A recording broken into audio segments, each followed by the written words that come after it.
നമുക്കൊക്കെ ഒരു വലിയ കുഴപ്പമുണ്ട് പ്രിയപ്പെട്ടവരെ. ആരെങ്കിലും എന്തെങ്കിലും ചെയ്താൽ അതിനേക്കാൾ ഒരു സ്റ്റെപ്പ് മുകളിലായിരിക്കും പിന്നെ അടുത്തയാൾ ചെയ്യുന്നത്, ഒരു സ്റ്റെപ്പ് കൂടെ മുകളിലായിരിക്കും പിന്നെ അടുത്തയാൾ ചെയ്യുന്നത്.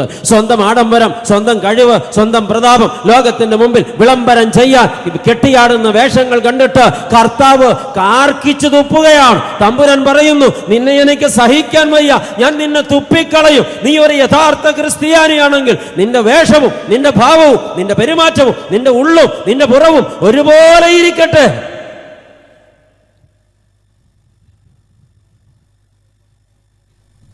കർത്താവിൻ്റെ നാവ് എന്നെയും നിങ്ങളെയും തിരുത്താനുള്ള കൊതിയോടെ തീവ്രമായി ചലിക്കുകയാണ്. Hallelujah, hallelujah. ഈ ലോകത്തിനപ്പുറം, ഈ നശ്വരമായ ലോകത്തിനപ്പുറം, ഈ ആഡംബരം നിറഞ്ഞ ലോകത്തിനപ്പുറം ഒരു നിത്യസ്വർഗമുണ്ട്. അത് ഇതിനേക്കാൾ മനോഹരമാണ്, ഇതിനേക്കാൾ 10,000 മടങ്ങ് മനോഹരമാണ്. അത് വാക്കുകൾ വർണ്ണിച്ചു തീർക്കാൻ പറ്റാത്തതാണ്. അത് കാണാൻ കണ്ണുള്ളവന് കാഴ്ചയുണ്ട്. അവർ കുരുടരല്ല.